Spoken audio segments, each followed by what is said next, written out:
ஊருக்கு நல்லது சொல்வேன், எனக்கு உண்மை தெரிந்தது சொல்வேன், சீருக்கெல்லாம் முதலாகும் ஒரு தெய்வம் துணை செய்ய வேண்டும். ஐயா, பணம் இருக்கிறவங்கள பணக்காரங்கன்னு சொல்லுவாங்க, நல்ல படிப்பறிவு இருக்கிறவங்கள படிப்பாளின்னு சொல்லுவாங்க.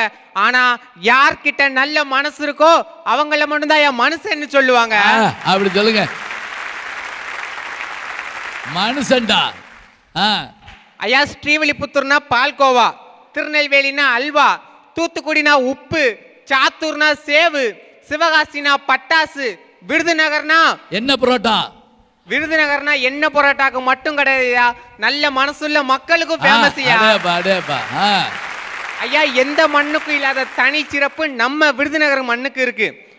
கஸ்தூரிபா, அன்னை கஸ்தூரிபாவும் காந்திஜியும் விருதுநகர் மண்ணுக்கு வந்திருந்தப்போ A4S அப்படின்ற இல்லத்துல தங்கியிருந்தாங்க. அப்ப நம்ம விருதுநகர் வாழ் மக்கள்லாம் சேர்ந்தவங்களுக்கு கருப்பட்டி கலந்த பலகாரம் கொடுத்தாங்களாம். அன்னை கஸ்தூரிபா சாகிறதுக்கு முன்னாடி காந்திஜிட்ட சொன்னாங்களாம், இப்ப எனக்கு என்ன தெரியுமா ஞாபகம் வருது, நம்ம விருதுநகர்ல சாப்பிட்ட அந்த கருப்பட்டி கலந்த பலகாரம் தான் ஞாபகம் வருதுன்னு சொன்னாங்க. அப்போ ஒரு மனுஷன் சாகிறதுக்கு முன்னாடி கூட இந்த விருதுநகரை பத்தி நினைக்க வச்ச மண்ணியா இந்த மண்ணு. இப்படிப்பட்ட இந்த மண்ணில நின்னுக்கிட்டு நல்ல மனசுன்னு பேசாம வேற எதை எடுத்தியா பேசிட முடியும்?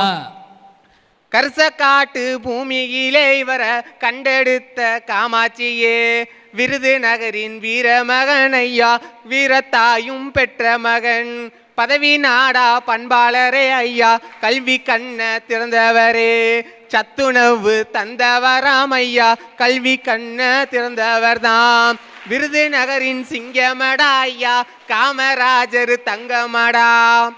ஐயா, பெருந்தலைவர் அவர் உருவாக்குனது மதிய உணவு, சத்துணவு. பின்னாடி புரட்சித் தலைவர் எம்ஜிஆர் அவர்கள் கொண்டு வந்தாங்க. ஆனா அதுக்கான விதையை நட்டவர் யார் என்று கேட்டால் நம்முடைய பெருந்தலைவர் அவர்கள் தான்.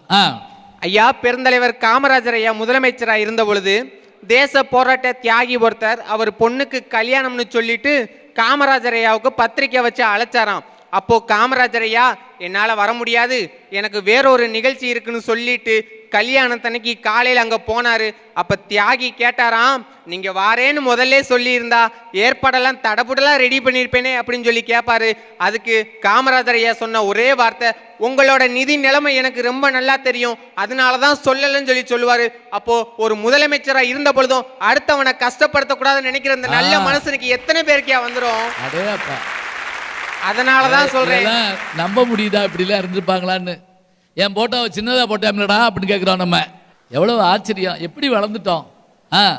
அதனாலதான் சொல்றேன், நிம்மதியான மனசு உள்ளவங்க தான் இன்னைக்கு நிம்மதியான வாழ்க்கையை வாழ்கிறார்கள். நல்ல மனசு